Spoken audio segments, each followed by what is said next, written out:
ಎಲ್ಲರೂ ತಲೆ ಬಗ್ಗಿಸ್ಕೋಬೇಕು. ಎಲ್ಲದಕ್ಕೂ ಒಂದು ತಾಳ್ಮೆ ಅನ್ನೋದೊಂದು ಇದೆಯಲ್ಲ ಅಣ್ಣ. ಏನಂದ್ರೆ ಅವರು ಒಂದು ಸ್ವಲ್ಪ ಮನವರಿಕೆ ಆಗಿ ನಮಗೆ ಕಿವಿ ಇಲ್ಲ, ಬರೀ ಹೊಟ್ಟೆ ಇದೆ. ಹಾಗಾಗಿ ತಿನ್ನಕ್ಕೆ ಮಾತ್ರ ಗೊತ್ತು. ನಾವು ಇದೆಲ್ಲ ಮಾತಾಡೋದು ತಪ್ಪು. ಪುಣ್ಯ ಪುರುಷನ ಒಂದು ಸ್ಮರಣೆ ದಿನ, ಅವ್ರನ್ನ ಸ್ಮರಣೆ ಮಾಡೋಣ, ಅವ್ರ ಆದರ್ಶನ ನಾವು ಮುಂದುವರ್ಸೋಣ. ಅವರ ಆದರ್ಶಗಳು ತುಂಬ ಶ್ರೇಷ್ಠವಾದದ್ದು. ಹೆಣ್ಣಿಗೆ ಅಪಾರವಾದ ಗೌರವ ಕೊಟ್ಟವರು.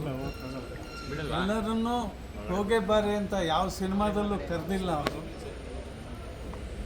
ಅದನ್ನು ನಾವು ಪಾಲಿಸಿದ್ರೆ ಅವ್ರಿಗೆ ತೃಪ್ತಿ ಆಗುತ್ತೆ. ನಾವು ಗಲಾಟೆ ಹೊಡೆದಾಟ ಅವೆಲ್ಲ ಮಾಡೋದ್ರಿಂದ ಅವ್ರಿಗೇನು ಸಮಾಧಾನ ಇಲ್ಲ. ಅವ್ರು ಯಾವುದಕ್ಕೂ ಬಂದವರಲ್ಲ.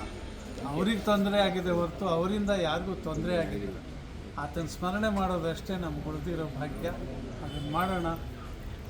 ಏನು ಒಂದು ದಿವಸದಲ್ಲಿ ಒಂದು ಅರ್ಧ ಗಂಟೆ 1 ಗಂಟೆ ಅವ್ರ ಸ್ಮರಣೆ ಮಾಡೋದ್ರಲ್ಲಿ ನಾವು ಕಳ್ಕೊಳ್ಳೋದು ಏನಿಲ್ಲ. ಅದು ಶ್ರೇಷ್ಠವಾದ ಕೆಲಸ.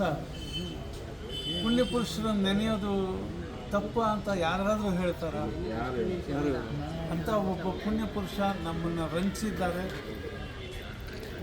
ಕುಣಿದಿದ್ದಾರೆ, ಹಾಡಿದ್ದಾರೆ, ನಲಿಸಿದ್ದಾರೆ. ಕಡಿಮೆ ಅಲ್ಲ. 213 ಸಿನಿಮಾ ಅಂದರೆ ಎಷ್ಟು? ಒಂದು ಸಿನಿಮಾಗೆ ಆದ ಹಾಡು ಅಂದರೆ ಸಾವಿರಾರು ಹಾಡುಗಳನ್ನು ನಮ್ಮ ಮುಂದೆ ಅಭಿನಯಿಸಿ ನಮಗೆಲ್ಲ ತೃಪ್ತಿ ಕೊಟ್ಟಿದ್ದಾರೆ, ಸಮಾಧಾನ ಕೊಟ್ಟಿದ್ದಾರೆ. ಅಂಥ ಪುಣ್ಯ ಪುರುಷನ್ನ ನಾವು ಕಳ್ಕೊಂಡಿದ್ದೀವಿ. ಆ ದುಃಖ ಬೇರೆ. ಆದರೆ ಅವರನ್ನು ನೆನೆಸ್ಕೊಳೋದು, ಅವ್ರ ಆದರ್ಶನ ಪಾಲಿಸೋದು ಅಷ್ಟೇ ನಮ್ಗೆ ಗೊತ್ತಿರೋದು. ಎಲ್ರಿಗೂ ನಮಸ್ಕಾರ. ಕಾಸಿಮ ವಿಷ್ಣು ಮಹಾರಾಜ್ಗೆ